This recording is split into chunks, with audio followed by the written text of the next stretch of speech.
But overall, if Jesus is Lord of all, Jesus has direct authority over us and over our consciences. The king does not have authority in that area. Obedience to Christ is more important and more central than obedience to the king.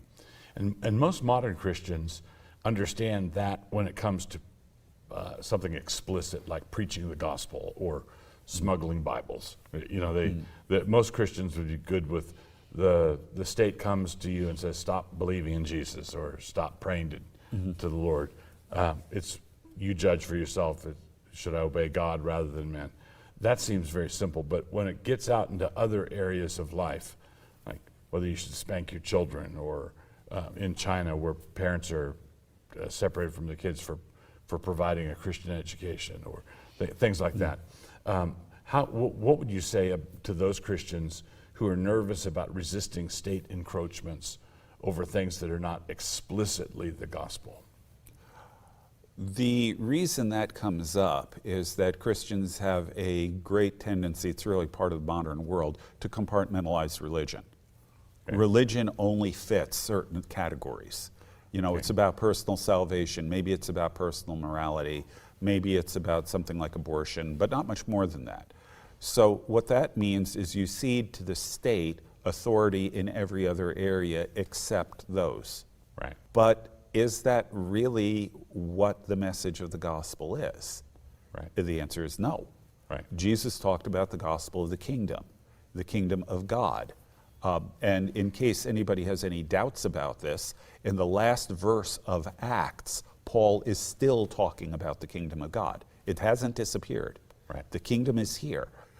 And the kingdom is everywhere where the king's authority reaches. So the question is, what is Jesus Lord of? Right.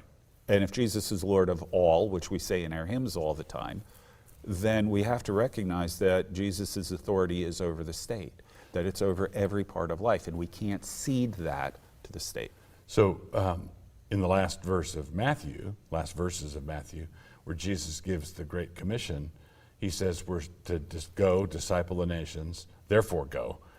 Jesus says, all authority in heaven and on earth has been given to me, therefore go, disciple the nations, baptizing them, teaching them to obey.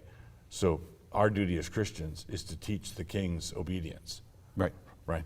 And if that's the case, then it's not the job of the kings to teach us obedience. Or to teach us obedience to everything they say. The church's job is to teach the king's obedience to everything that Christ says. Exactly, yes. And that includes all of life, all of Christ for all of life. So the logical outworking of this is a Kuyperian lordship of Christ over every aspect of human existence. Right.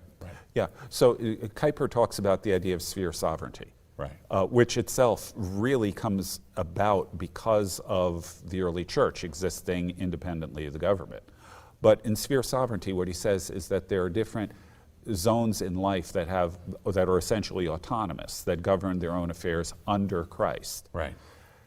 The problem that comes up is when one sphere begins to interfere with another sphere or to take authority from another sphere, that creates problems. And it creates problems because it's ill-equipped to handle those things, among other things. Or a sphere collapses, let's say. Yeah, a sphere collapses, it implodes. And somebody has to then step in to try to do something. Well, that somebody is almost invariably government. And invariably, the government then steps into an area that it is ill-equipped to deal with, and not surprisingly, deals with it badly. Right. And this is actually the nature of, well, the title Leviathan.